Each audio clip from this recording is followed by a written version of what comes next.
चलिए पहले क्वेश्चन से स्टार्ट करते हैं। पहला क्वेश्चन है, निम्न में से किस गैस का ऊर्जामान सबसे अधिक होता है?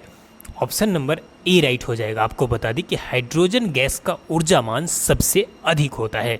नेक्स्ट क्वेश्चन है, सभी अम्ल धातुओं के साथ अभिक्रिया करके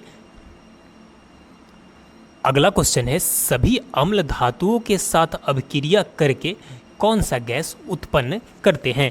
ऑप्शन नंबर डी राइट हो जाएगा। आपको बता दें कि सभी अम्ल धातुओं के साथ अभिक्रिया करके हाइड्रोजन गैस उत्पन्न करते हैं। कौन सा गैस? हाइड्रोजन गैस उत्पन्न करते हैं।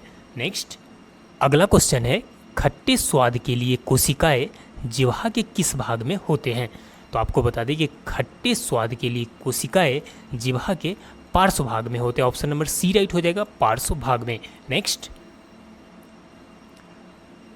अगला क्वेश्चन है, एमिनो एसिड की आवश्यकता किसके संश्लेषण के लिए होती है? एमिनो एसिड की आवश्यकता किसके संश्लेषण के लिए होती है? ऑप्शन नंबर बी राइट हो जाएगा। आपको बता दें कि एमिनो एसिड की आवश्यकता प्रोटीन संश्लेषण के लिए होती है। किसके? प्रोटीन के संश्लेषण के लिए होती है। नेक्स्ट अगला क्वेश्चन है, आयोडीन मान का प्रयोग किसका प्राक्कलन करने के लिए किया जाता है? तो आपको बता दें कि आयोडीन मान का प्रयोग तेल में असंतृप्ति की प्राक्कलन करने के लिए किया जाता है। किसकी? तेल में असंतृप्ति की। नेक्स्ट अगला क्वेश्चन है कि मुगल गार्डन किस शहर में स्थित है? बताइए, मुगल गार्डन किस शहर में स्थित है? ऑप्शन नंबर ए राइट हो जाएगा। आपको बता दें कि मुगल गार्डन नई दिल्ली में स्थित है। कहाँ पे? नई दिल्ली में स्थित है। नेक्स्ट अगला क्वेश्चन है, विश्व में सबसे पहले परिवार नियोजन को सरकारी स्तर पर अपनाने वाला देश कौन है? विश्व में सबसे पहले परिवार नियोजन को सरकारी स्तर पर अपनाने वाला देश कौन है? ऑप्शन नंबर ए राइट हो जाएगा। कौन है? वो भारत देश है। कौन है? वो भारत देश है। नेक्स्ट अगला क्वेश्चन है कि बोलीविया की राजधानी कहाँ है? बताइए, बोलीविया की राजधानी कहाँ है? ऑप्शन नंबर सी राइट हो जाएगा। बोलीविया की राजधानी लापाज है। कहाँ पे है? लापाज है। नेक्स्ट अगला क्वेश्चन है कि किस पहर में राग भैरवी गायन सर्वाधिक उपयुक्त माना जाता है? किस पहर में राग भैरवी जो गायन है उस सर्वाधिक उपयुक्त माना जाता है? ऑप्शन नंबर बी राइट हो जाएगा। सुबह में राग भैरवी गायन कब गाया जाता है? तो सुबह में गाया जाता है। नेक्स्ट अगला क्वेश्चन है, निम्नलिखित भारतीय वाद्य यंत्रों में सबसे पुराना कौन सा है? बताइए, सबसे पुराना वाद्य यंत्र कौन है? सितार, तबला, बीना या santoor? Option number C right हो जाएगा। आपको बता दें कि सबसे जो ओल्डेस्ट वाद्य यंत्र है वो है बीना। कौन सा है? बीना है। नेक्स्ट अगला क्वेश्चन है कि the struggle in my life पुस्तक के लेखक कौन है? The struggle in my life पुस्तक के लेखक कौन है? ऑप्शन नंबर सी राइट हो जाएगा। Nelson Mandela. कौन है? Nelson Mandela. नेक्स्ट अगला क्वेश्चन है, किसने पाकिस्तान नामक पुस्तकें लिखी है? किसने पाकिस्तान नामक पुस्तकें लिखी है? बताइए, कौन सा ऑप्शन राइट हो जाएगा? इकबाल, यशपाल, कमलेश्वर या Bhisham Sahni? Option number C right हो जाएगा। किसने लिखी है? कमलेश्वर ने लिखी है। किसने लिखी है? कमलेश्वर ने पाकिस्तान नामक पुस्तक लिखी है। नेक्स्ट अगला क्वेश्चन है, 23 जनवरी को केंद्र सरकार ने प्रत्येक वर्ष पराक्रम दिवस मनाने का फैसला किया है। किसकी जयंती पर यह दिवस मनाया जाता है? बताइए, किसकी जयंती पर यह दिवस मनाया जाता है? ऑप्शन नंबर बी राइट हो जाएगा। सुभाष चंद्र बोस की जयंती पर यह दिवस मनाया जाता है। कौन सा? पराक्रम दिवस। नेक्स्ट अगला क्वेश्चन है, विश्व स्तनपान दिवस कब मनाया जाता है? बताइए, विश्व स्तनपान दिवस कब मनाया जाता है? ऑप्शन नंबर बी राइट हो जाएगा। 1 अगस्त को विश्व स्तनपान दिवस मनाया जाता है। कब मनाया जाता है? 1 अगस्त को विश्व स्तनपान दिवस मनाया जाता है। नेक्स्ट अगला क्वेश्चन है कि अनावृष्टि यानी सूखा से बचाव का सर्वोत्तम उपाय क्या है? सूखा से बचाव का सर्वोत्तम उपाय क्या है? तो जल का संग्रह करना। क्या है? जल का संग्रह करना। नेक्स्ट अगला क्वेश्चन है, प्रकाश में ध्रुवन की घटना यह सिद्ध होता है कि प्रकाश तरंगे होती है। प्रकाश में ध्रुवन की घटना यह सिद्ध करता है कि प्रकाश तरंगे कैसी होती है? तो बताइए, तो ऑप्शन नंबर बी राइट हो जाएगा। अनुप्रस्थ होती है। प्रकाश तरंगे कैसी होती है? अनुप्रस्थ होती है। नेक्स्ट अगला क्वेश्चन है, भारत में स्थानीय स्वशासन का जनक किसे माना जाता है? भारत में स्थानीय स्वशासन का जनक किसे माना जाता है? ऑप्शन नंबर सी राइट हो जाएगा। आपको बता दें कि भारत में स्थानीय स्वशासन का जनक लॉर्ड रिपन को माना जाता है। किसे माना जाता है? लॉर्ड रिपन को। नेक्स्ट अगला क्वेश्चन है कि भारतीय संविधान की प्रस्तावना में संशोधन किया गया संविधान द्वारा कब? तो भारतीय संविधान की प्रस्तावना में संशोधन किया गया संविधान संशोधन द्वारा कब किया गया? बताइए, ऑप्शन नंबर ए राइट हो जाएगा। वर्ष 1976 में। कब किया गया? वर्ष 1976 में। नेक्स्ट अगला क्वेश्चन है, पृथ्वी किस तिथि को सूर्य से सर्वाधिक दूरी पर होता है? पृथ्वी किस तिथि को सूर्य से सर्वाधिक किस पे होता है? दूरी पे होता है। ऑप्शन नंबर आपका बी राइट हो जाएगा। 4 जुलाई को पृथ्वी सूर्य से सर्वाधिक दूरी पर होता है। नेक्स्ट, अगला क्वेश्चन है कि स्वामी दयानंद सरस्वती का जन्म कहाँ हुआ था? स्वामी दयानंद सरस्वती का जन्म कहाँ हुआ था? ऑप्शन नंबर डी राइट हो जाएगा, गुजरात में। स्वामी दयानंद सरस्वती का जन्म कहाँ हुआ था? गुजरात में हुआ था। चलिए अगला क्वेश्चन देखते हैं। अगला क्वेश्चन है, राउरकेला इस्पात कारखाना की स्थापना किस देश की सहायता से हुई? राउरकेला इस्पात कारखाना की स्थापना किस देश की सहायता से हुई थी? तो ये हुई थी जर्मनी की सहायता से। किस देश की सहायता से हुई थी? जर्मनी की सहायता से। नेक्स्ट, अगला क्वेश्चन है, लोकसभा अध्यक्ष के पद पर चुने गए प्रथम दलित नेता कौन थे? लोकसभा अध्यक्ष के पद पर चुने गए प्रथम दलित नेता कौन थे? ऑप्शन नंबर सी राइट हो जाएगा, वो थे जीएमसी बालयोगी। कौन थे? जीएमसी बालयोगी। नेक्स्ट, अगला क्वेश्चन है कि भारत का 25वां राज्य कौन बना था? भारत का 25वां राज्य कौन बना था? ऑप्शन नंबर डी राइट हो जाएगा। भारत का 25वां राज्य कौन बना था? गोवा बना था। कौन बना था? गोवा बना था। नेक्स्ट, अगला क्वेश्चन है कि दमन और दीव केंद्र शासित प्रदेश के अस्तित्व में कब आया? दमन और दीव केंद्र शासित प्रदेश के अस्तित्व में कब आया? तो यह है वर्ष 1987 में। कब आया? वर्ष 1987 में। नेक्स्ट, अगला क्वेश्चन है कि विश्व विरासत दिवस द वर्ल्ड हेरिटेज डे किस तिथि को मनाया जाता है? बताइए किस तिथि को मनाया जाता है? ऑप्शन नंबर बी राइट हो जाएगा। किस तिथि को मनाया जाता है? 18 अप्रैल को विश्व विरासत दिवस मनाया जाता है। नेक्स्ट, अगला क्वेश्चन है कि तरलों द्वारा लगाया गया घर्षण बल को क्या कहा जाता है? तरल द्वारा लगाया गया घर्षण बल को क्या कहा जाता है? इसे कर्षण कहा जाता है। क्या कहा जाता है? कर्षण कहा जाता है। नेक्स्ट,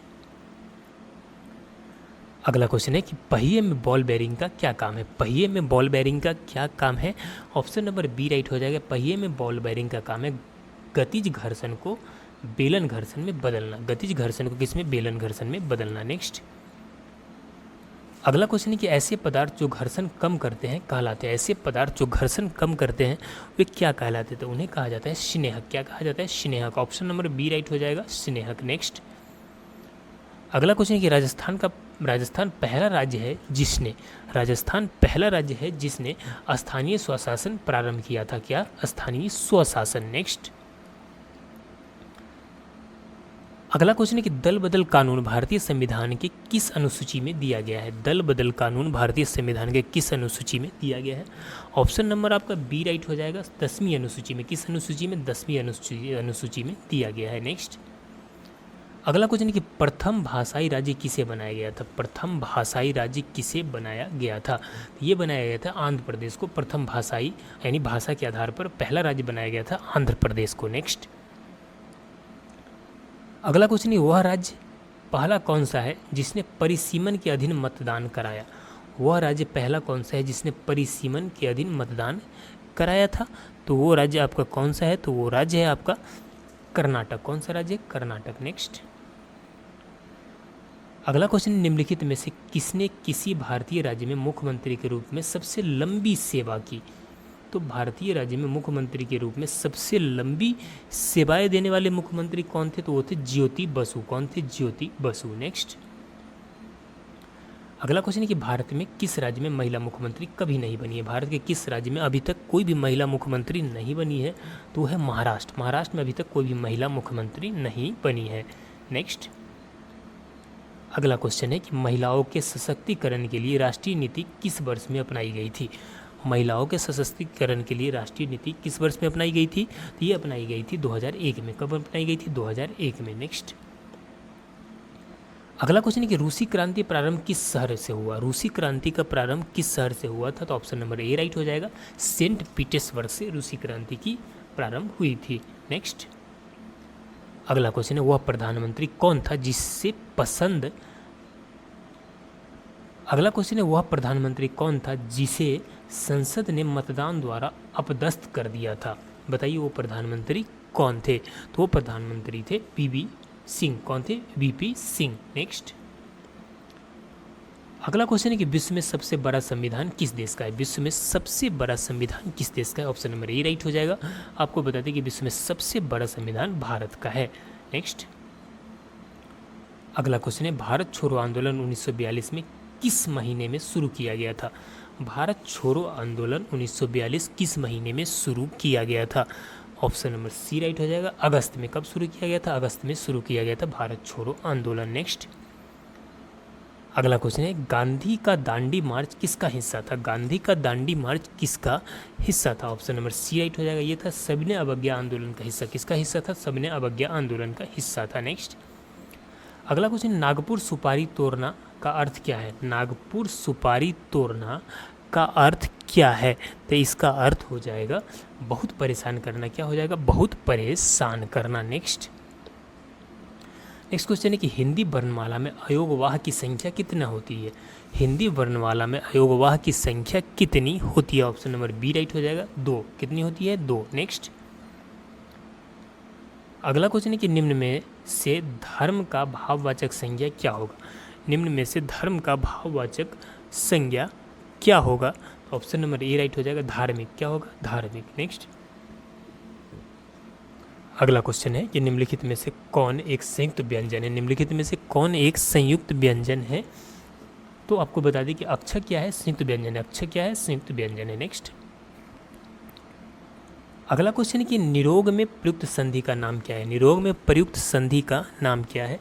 तो निरोग में प्रयुक्त संधि का नाम होगा विसर्ग संधि। कौन सा संधि होगा? विसर्ग संधि। नेक्स्ट अगला क्वेश्चन है कि चरण दास चोर किसकी नाट्य कृति है? चरण दास चोर किसकी नाट्य कृति है?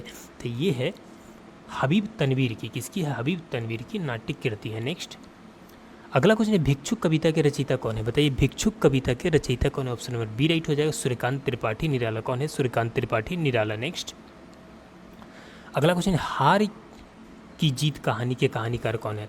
हार की जीत कहानी के कहानीकार कौन है? ऑप्शन नंबर ए राइट हो जाएगा। सूरदर्शन। कौन है? सूरदर्शन। नेक्स्ट अगला क्वेश्चन है, आंचलिक रचनाएं किससे संबंधित है? आंचलिक रचनाएं किससे संबंधित है? ऑप्शन नंबर सी राइट हो जाएगा। क्षेत्र विशेष से रिलेटेड है आंचलिक रचनाएं। किससे? क्षेत्र विशेष से। नेक्स्ट है, मुझे चांद चाहिए उपन्यास के लेखक कौन है? मुझे चांद चाहिए उपन्यास के लेखक कौन है? तो आपको बता दें कि चांद चाहिए उपन्यास के लेखक है सुरेंद्र वर्मा। कौन है? ऑप्शन नंबर ए राइट हो जाएगा। सुरेंद्र वर्मा। कुछ और महत्वपूर्ण प्रश्न देखते हैं। नेक्स्ट ये, बाबर ने अपनी आत्मकथा बाबरनामा निम्न में से किसको भारत का सबसे शक्तिशाली शासक बताया है? बाबर ने अपनी आत्मकथा बाबरनामा में, चलिए कुछ और महत्वपूर्ण प्रश्न देखते हैं। बाबर ने अपनी आत्मकथा बाबरनामा में किसको भारत का सबसे शक्तिशाली, अगला क्वेश्चन है, बाबर ने अपनी आत्मकथा बाबरनामा में किसको भारत का सबसे शक्तिशाली शासक बताया है? बताइए। तो ये बताया है ऑप्शन नंबर डी राइट हो जाएगा, कृष्णदेव राय को। बाबर ने अपनी आत्मकथा बाबरनामा में कृष्णदेव राय को सबसे शक्तिशाली शासक बताया है। नेक्स्ट अगला क्वेश्चन है, उदारता के कारण बाबर को किस नाम से जाना जाता है? उदारता के कारण बाबर को कलंदर के नाम से जाना जाता है। किस नाम से? कलंदर के नाम से जाना जाता है। नेक्स्ट अगला क्वेश्चन है, भारत में सामुदायिक विकास कार्यक्रम कब प्रारंभ हुआ? भारत में सामुदायिक विकास कार्यक्रम कब प्रारंभ हुआ? तो ये हुआ था 2 अक्टूबर 1952 को। कब हुआ था? 2 अक्टूबर 1952 को। नेक्स्ट अगला क्वेश्चन है, न्याय की चैन किसने स्थापित की थी? न्याय की चैन किसने स्थापित की? तो ऑप्शन नंबर बी राइट हो जाए। आपको बता दें कि न्याय की चैन जहांगीर ने स्थापित की थी। ऑप्शन नंबर सी राइट हो जाएगा। किसने? जहांगीर ने स्थापित की थी। नेक्स्ट अगला क्वेश्चन है कि भारत में पहली बार राष्ट्रीय आपातकाल कब घोषित किया गया? भारत में पहली बार राष्ट्रीय आपातकाल की घोषणा कब की गई? ऑप्शन नंबर सी राइट हो जाएगा।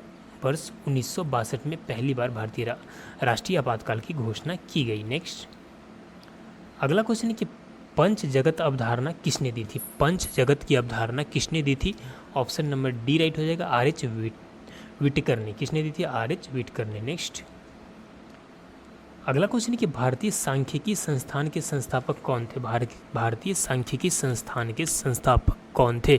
ऑप्शन नंबर बी राइट हो जाएगा। कौन थे? पीसी महालनोबिस। कौन थे? PC Mahalanobis. Next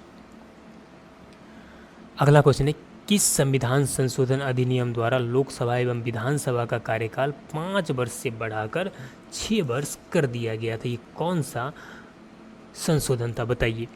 option number आपका ए राइट हो जाएगा। 42वां संशोधन। कौन था? 42वां संविधान संशोधन में क्या कर दिया गया था? लोकसभा एवं विधानसभा का कार्यकाल 5 साल से बढ़ाकर 6 वर्ष कर दिया गया था। नेक्स्ट अगला क्वेश्चन है, बाबर ने सर्वप्रथम पद शाह की उपाधि कहाँ धारण की थी? बाबर ने सर्वप्रथम पद शाह की उपाधि कहाँ धारण की थी? ऑप्शन नंबर ए राइट हो जाएगा, काबुल में। कहाँ धारण की थी? काबुल में धारण की थी। नेक्स्ट अगला क्वेश्चन है कि निम्न में से लज्जा पुस्तक के लेखक कौन है? निम्न में से लज्जा पुस्तक के लेखक कौन है? ऑप्शन नंबर सी राइट हो जाएगा, तस्लीमा नसरीन। कौन है? तस्लीमा नसरीन। नेक्स्ट अगला क्वेश्चन है कि निम्नलिखित में से किस कोशिका से इंसुलिन हार्मोन का स्राव होता है? निम्नलिखित में से किस कोशिका से इंसुलिन हार्मोन का क्या होता है? स्राव होता है।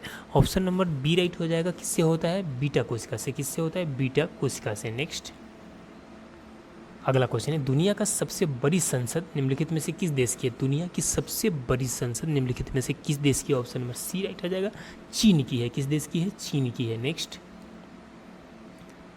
अगला क्वेश्चन है, महात्मा गांधी ने नोटल भारतीय कांग्रेस का गठन कब किया था? तो महात्मा गांधी ने नोटल भारतीय कांग्रेस का गठन कब किया था? तो ये किया था 1894 में। कब किया था? 1894 में। नेक्स्ट अगला क्वेश्चन है, जे थॉमसन ने इलेक्ट्रॉन की खोज कब की थी? तो जे थॉमसन ने इलेक्ट्रॉन की खोज की थी वर्ष 1897 में। कब की थी? वर्ष 1897 में। नेक्स्ट अगला क्वेश्चन, निम्नलिखित में से महाराजा सवाई प्रताप सिंह ने किस भारतीय स्मारक का निर्माण करवाया था? महाराजा सवाई प्रताप सिंह ने किस भारतीय स्मारक का निर्माण करवाया था? ऑप्शन नंबर बी राइट हो जाएगा, किसका? हवा महल का। किसका? हवा महल का। नेक्स्ट अगला क्वेश्चन, निम्नलिखित में से कौन सा विटामिन हमारे शरीर में सबसे अधिक तीव्रता से बनता है? निम्नलिखित में से कौन सा विटामिन बताइए हमारे शरीर में तीव्र गति से बनता है? तो वो है आपका विटामिन डी। कौन सा विटामिन है? विटामिन डी है। नेक्स्ट ये राष्ट्रीय वनस्पति अनुसंधान संस्थान कहाँ स्थित है? राष्ट्रीय वनस्पति अनुसंधान संस्थान कहाँ स्थित है? ऑप्शन है देहरादून, गुवाहाटी, लखनऊ और चेन्नई। बताइए कौन सा ऑप्शन राइट हो जाएगा? ऑप्शन नंबर सी राइट हो जाएगा, लखनऊ में। कहाँ पे स्थित है? लखनऊ में स्थित है। नेक्स्ट अगला क्वेश्चन है, भारत ने ओलंपिक खेलों में हॉकी का पहला स्वर्ण पदक कब जीता था? बताइए। तो ये जीता था वर्ष 1928 में। कब जीता था? वर्ष 1928 में। 86वां संविधान संशोधन कब हुआ जिसके द्वारा भारत में सभी बच्चों 6 से 14 वर्ष के लिए मुफ्त और अनिवार्य प्राथमिक शिक्षा की व्यवस्था की गई? ये कब हुआ था 86वां संविधान संशोधन? बताइए। तो ये हुआ था वर्ष 2002 में। कब हुआ था? वर्ष 2002 में। नेक्स्ट अगला क्वेश्चन है कि चंदेरी की लड़ाई कब हुई थी? चंदेरी की लड़ाई कब हुई थी? ऑप्शन नंबर सी राइट हो जाएगा, चंदेरी की लड़ाई वर्ष 1528 में हुई थी। कब हुई थी? वर्ष 1528 में। अगला क्वेश्चन है कि निम्नलिखित में से राज्य पुनर्गठन आयोग के अध्यक्ष कौन थे? तो राज्य पुनर्गठन आयोग के अध्यक्ष कौन थे? तो ये थे फजल अली। कौन थे? फजल अली। नेक्स्ट अगला क्वेश्चन है, भिलाई स्टील प्लांट जो कि रूस की सहायता से स्थापित की गई किस राज्य में स्थित है? बताइए, भिलाई स्टील प्लांट किस राज्य में स्थित है? ये छत्तीसगढ़ में। कहाँ पे? छत्तीसगढ़ में स्थित है। नेक्स्ट अगला क्वेश्चन, निम्नलिखित में से मुंबई किस द्वीप पर बसा हुआ है? बताइए, मुंबई किस द्वीप पर बसा हुआ है? ऑप्शन नंबर सी राइट हो जाएगा, मुंबई सालसेट द्वीप पर बसा हुआ है। किस पे? सालसेट द्वीप पे बसा हुआ है। नेक्स्ट अगला क्वेश्चन है, किस शासक द्वारा सर्वप्रथम पाटलिपुत्र का राजधानी के रूप में चयन किया गया? किस शासक द्वारा सर्वप्रथम पाटलिपुत्र को राजधानी के रूप में चयन किया गया? ऑप्शन नंबर सी राइट हो जाएगा, उद्यन के द्वारा। पाटलिपुत्र की स्थापना किसके द्वारा की गई थी? उद्यन के द्वारा। नेक्स्ट अगला क्वेश्चन, सर्वाधिक लवणता किस सागर में पाई जाती है? सर्वाधिक लवणता किस सागर में पाई जाती है? ऑप्शन नंबर बी राइट हो जाएगा, सबसे अधिक जो लवणता है वो मृत सागर में पाई जाती है। किस सागर में? मृत सागर में पाई जाती है। नेक्स्ट अगला क्वेश्चन है, डॉल्फिन चैलेंजर कटक कहाँ स्थित है? डॉल्फिन चैलेंजर कटक कहाँ स्थित है? ये है अटलांटिक महासागर में। कहाँ स्थित है? अटलांटिक महासागर में। नेक्स्ट अगला क्वेश्चन, निम्नलिखित में से किस नदी का डेल्टा चिड़िया के पर जैसा है? निम्नलिखित में से किस नदी का डेल्टा चिड़िया के पर जैसा है? ऑप्शन नंबर सी राइट हो जाएगा, किसका? मिसिसिपी नदी का। किसका? मिसिसिपी नदी का चिड़िया के पर जैसा है। नेक्स्ट अगला क्वेश्चन है, विश्व की सबसे लंबी पर्वतमाला कौन सी है? बताइए, विश्व की सबसे लंबी पर्वतमाला कौन सी? तो वो है इंडीज। कौन सी पर्वतमाला है? इंडीज पर्वतमाला विश्व की सबसे लंबी पर्वतमाला है। नेक्स्ट अगला क्वेश्चन, कैस्पियन सागर किन दो देशों के बीच में स्थित है? कैस्पियन सागर किन दो देशों के बीच में स्थित है? ऑप्शन नंबर डी राइट हो जाएगा, रूस और ईरान के बीच में। किस दो देशों के बीच में? रूस और ईरान के बीच में कैस्पियन सागर। और आज का लास्ट क्वेश्चन देख लीजिए यहाँ पे कि लोकसभा में अनुसूचित जाति के लिए आरक्षित स्थानों की संख्या कितनी है। तो लोकसभा में अनुसूचित जाति के लिए आरक्षित यहाँ पे स्थानों की संख्या कितनी है बताइए। तो ऑप्शन नंबर डी राइट हो जाएगा, 84 है। कितनी है? 84 है। अब हम हिंदी का क्वेश्चन देखते हैं। क्वेश्चन है, निम्नलिखित प्रत्येक विकल्प में एक शब्द वर्तनी की दृष्टि से अशुद्ध है, अशुद्ध वर्तनी को चिन्हित कीजिए। 4 ऑप्शन दिया गया है जिसमें एक शब्द क्या है? अशुद्ध है। देख लीजिए कौन सा शब्द अशुद्ध है।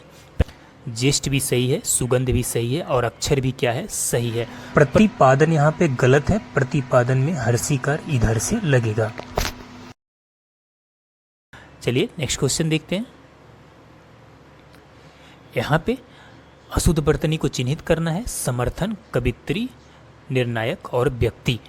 आपको बता दें कि कौन सा इसमें रॉन्ग है बताइए। तो समर्थन भी सही है, निर्णायक भी सही है और व्यक्ति भी सही है। गलत आपका कवित्री है। क्या है? गलत आपका कवित्री है। आपको बता दें कि कवित्री कैसे होगा, तो देख लीजिए यहाँ पे।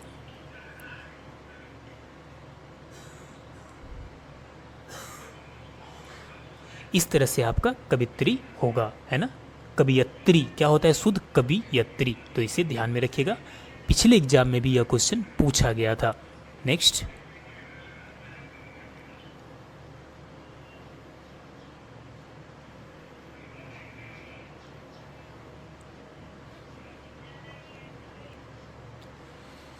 अगला क्वेश्चन है, प्रश्न 3 और 4 का आंसर देना है। निम्नलिखित प्रत्येक शब्द में दिए गए शब्द के समानार्थी शब्द का चयन कीजिए।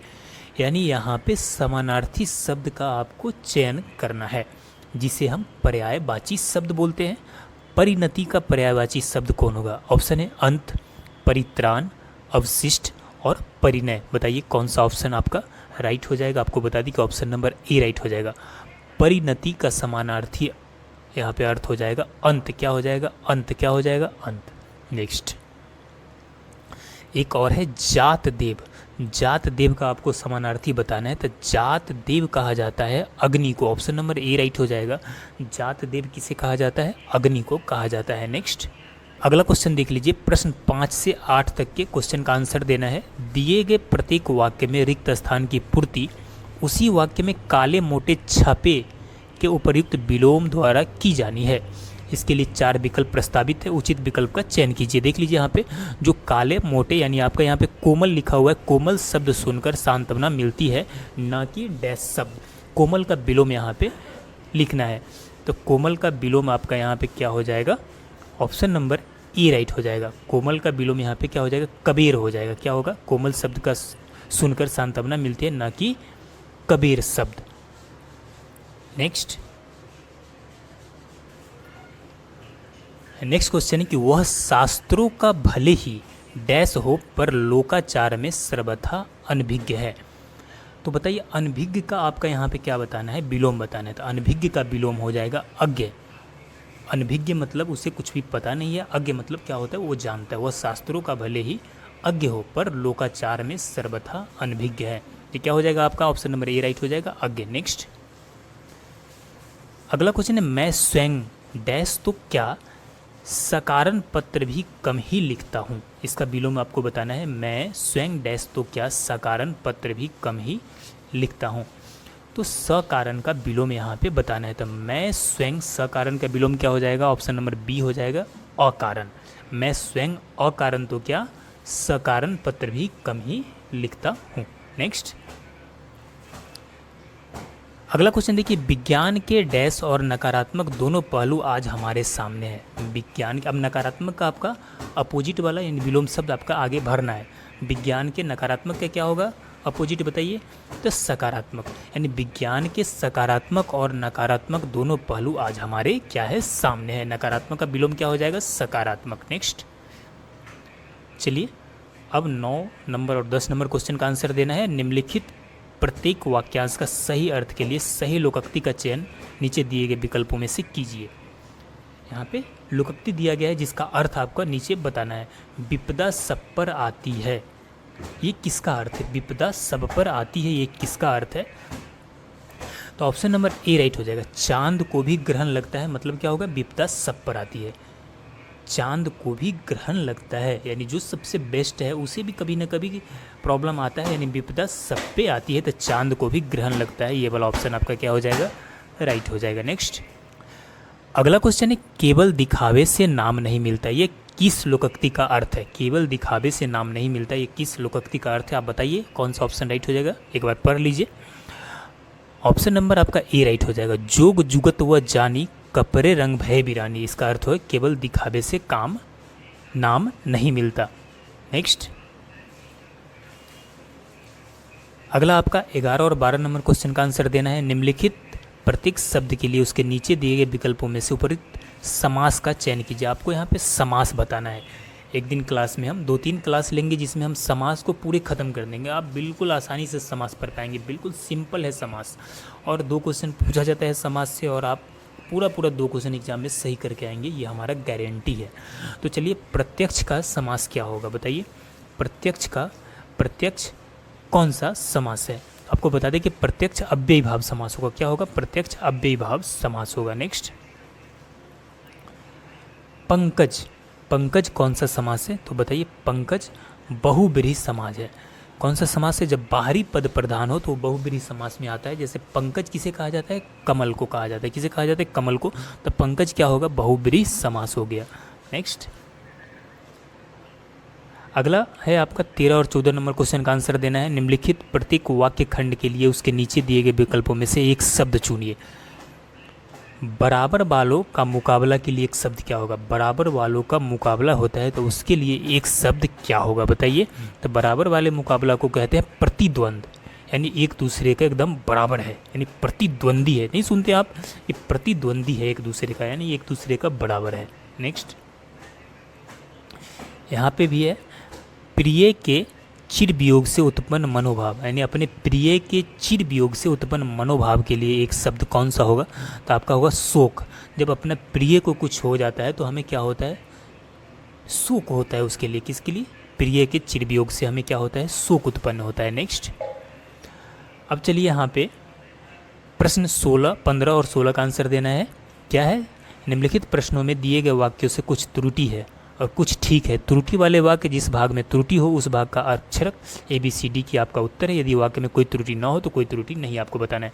कौन सा? यहाँ पे देखिए वही है, वाक्यांश दिया हुआ है, आपका किस पार्ट में मिस्टेक है यहाँ पे बताना है।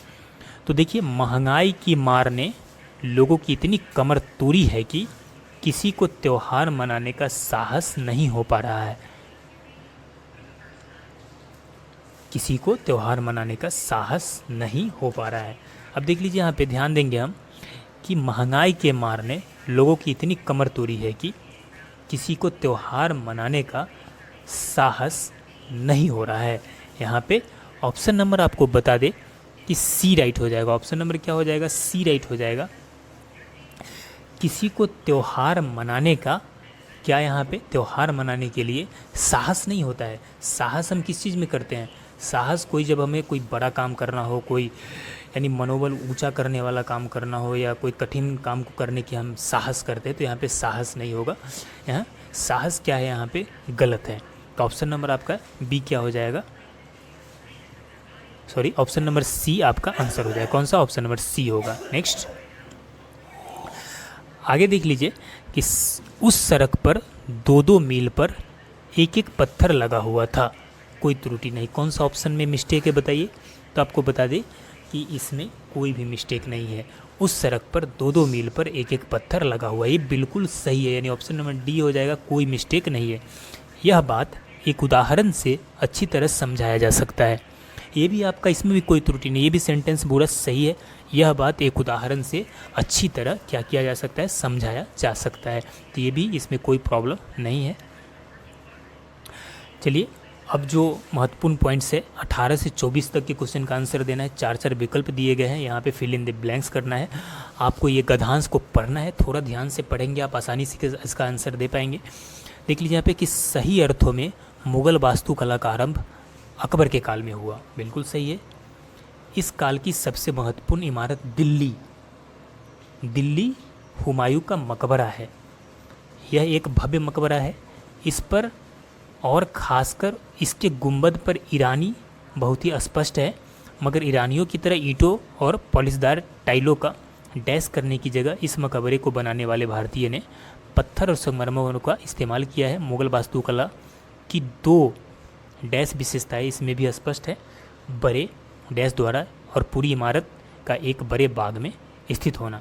बाद में ताजमहल बनाने वालों ने इस मकबरे से अनेक वास्तुकला के डैश विचार लिए।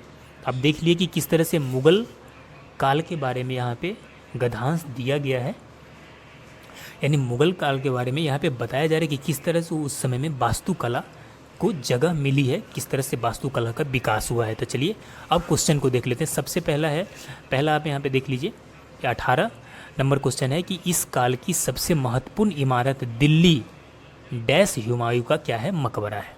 तो ऑप्शन देख लेते हैं, स्थानीय, स्थित, निर्मित या क्षेत्रीय, क्या होगा। तो इस काल की कैसी मकबरा है, तो आपको बता दें कि इस काल में स्थित क्या है, मकबरा। यहाँ पे कौन सा ऑप्शन राइट हो जाएगा, स्थित हो जाएगा। क्या हो जाएगा, स्थित। यहाँ पे देख लीजिए कि इस काल की सबसे महत्वपूर्ण इमारत दिल्ली स्थित हुमायूं का मकबरा है। क्या पे हो जाएगा, यहाँ पे स्थित हो जाएगा। नेक्स्ट है आपके, यह एक भव्य मकबरा है, इस पर और खासकर इसके गुंबद पर ईरानी बहुत ही स्पष्ट है। अब दो आप इधर का जब सेंटेंस पढ़ेंगे ना तो आपको समझ में आ जाएगा। इसके गुंबद पर ईरानी डैश बहुत ही स्पष्ट है। ईरानी डैश बहुत ही क्या है, स्पष्ट है। तो ईरानी क्या बहुत ही स्पष्ट है, यहाँ पे देख लेते हैं। ईरानी प्रभाव स्पष्ट है, दृष्टि स्पष्ट है, आभास स्पष्ट है या छाया स्पष्ट है। तो आपको बता दें कि ईरानी प्रभाव क्या है, उस पर स्पष्ट है। कौन सा, ईरानी प्रभाव उस पर क्या है, बिल्कुल स्पष्ट है। क्या हो जाएगा यहाँ पे, ईरानी प्रभाव, गुंबद पर ईरानी प्रभाव बहुत ही स्पष्ट है। आगे है कि मगर ईरानियों की तरह ईंटों और पॉलिशदारों टाइलों का डैश करने की जगह इस मकबरे को बनाने वाले भारतीय, यानी पॉलिशदार टाइलों को क्या करने की जगह इसे मकबरे बनाने वाले भारतीय ने पत्थरों और संगमरमर का इस्तेमाल किया। यानी पॉलिशदार टाइलों पर क्या करने की जगह थी, आप देख लेते क्या करने की जगह। तो यहाँ पे 20 नंबर है, क्या करने की जगह, तो उपभोग करने की जगह, जराई करने की जगह और सदुपयोग करने की जगह। तो बताइए टाइलों पर क्या होगा, तो आपको बता दें कि टाइलों के उपयोग करने की जगह क्या किया है, इसके उपयोग करने की जगह इसमें क्या किया गया है, उपयोग करने की जगह यहाँ पे क्या किया गया है बताइए। तो आपको बता दें कि उपयोग करने के जगह यहाँ पे इस मकबरे को बनाने वाले भारतीय ने पत्थरों और संगमरमर का इस्तेमाल किया है। तो क्या होगा, 21 नंबर में देख लेते हैं, इस मकबरे को बनाने वाले भारतीय ने पत्थरों और संगमरमर का इस्तेमाल किया है। तो भारतीय ने क्या किया है, पत्थरों और संगमरमर का क्या किया है, इस्तेमाल किया है। जहाँ पे देख लीजिए, शिल्पियों का इस्तेमाल किया है, कारीगरों कार्यकर्ताओं का इस्तेमाल किया या मजदूरों का इस्तेमाल किया है। तो कारीगरों का इस्तेमाल किया, इस जगह क्या किया है, भारतीय कारीगरों का इस्तेमाल किया। किसका इस्तेमाल किया है, भारतीय कारीगरों का यहाँ पे इस्तेमाल किया है। तो क्या हो जाएगा यहाँ पे, भारतीय कारीगरों का क्या हो जाएगा यहाँ पे इस्तेमाल किया है। यहाँ पे देख लीजिए कि मकबरे बनाने वाले भारतीय कारीगरों ने पत्थर और संगमरमर का इस्तेमाल किया है। अब आगे है मुगल वास्तुकला की दो डैश विशेषताएं इसमें भी स्पष्ट है। मुगल वास्तुकला की दो क्या होगा, डैश विशेषताएं इसमें भी स्पष्ट है। तो यहाँ पे देख लेते हैं कौन सी विशेषताएं हैं। तो मुगल वास्तुकला की प्रमुख विशेषताएं, विशेष विशेषताएं, विशिष्ट विशेषताएं या महान विशेषताएं। तो आपको बता दी कि ऑप्शन नंबर ए राइट हो जाएगा। मुगल वास्तुकला की प्रमुख विशेषताएं क्या हो जाएगा, मुगल वास्तुकला की प्रमुख विशेषताएं क्या होगा यहाँ पे, मुगल वास्तुकला की प्रमुख, यहाँ पे वास्तुकला की क्या हो जाएगा, प्रमुख विशेषताएं इसमें भी स्पष्ट है। और लास्ट है, बड़े डैश द्वारा पूरी इमारत का एक बड़े भाग में स्थित होना। बाद में ताजमहल बनाने वाले ने इस मकबरे से अनेक वास्तुकला की विचार लिए। तो यहाँ पे बड़े डैश द्वारा पूरी इमारत का एक बड़े भाग में स्थित होना, तो बड़े द्वारा, तो क्या होगा यहाँ पे, कौन सा ऑप्शन हो रहा है, यहाँ पे है निकासी, प्रवेश, निर्दिष्ट और प्रवासी। तो क्या हो जाएगा आपका यहाँ पे, हो जाएगा प्रवेश। क्या हो जाएगा यहाँ पे, प्रवेश। क्या हो जाएगा, कौन सा ऑप्शन राइट हो जाएगा, प्रवेश राइट हो जाएगा। क्या हो जाएगा यहाँ पे कि मुगल वास्तुकला की दो विशेषता इसमें भी स्पष्ट है कि बड़े प्रवेश द्वार, क्या है प्रवेश द्वार, और पूरी इमारत का एक बड़े भाग में स्थित होना। बाद में ताजमहल बनाने वालों ने इस मकबरे से अनेक वास्तुकला का क्या लिए, अनेक वास्तुकला का विचार लिए, अनेक वास्तुकला का विचार लिए। तो अनेक वास्तुकला उपयोगी संबंधी विचार लिए, संबंधित विचार लिए, उपयुक्त विचार लिए। तो क्या हो जाएगा, अनेक वास्तुकला संबंधी विचार लिए, अनेक वास्तुकला संबंधित विचार लिए। नेक्स्ट, और आज का लास्ट क्वेश्चन है कि रेखांकित वाक्यांश के लिए एक शब्द का चयन कीजिए। ममता कम बोलती है, तो कम बोलने वाले के लिए एक शब्द क्या होगा बताइए। तो कम बोलने वाले के लिए एक शब्द होगा मितभाषी। ऑप्शन नंबर सी राइट हो जाएगा। एक शब्द क्या होगा, मितभाषी। इस तरह से 25 क्वेश्चन कंप्लीट हुआ। अगर आप अभी तक हमारे चैनल पर नए हैं तो हमारे चैनल को सब्सक्राइब कर लीजिए। चलिए मिलते हैं नेक्स्ट क्लास में, तब तक के लिए जय हिंद।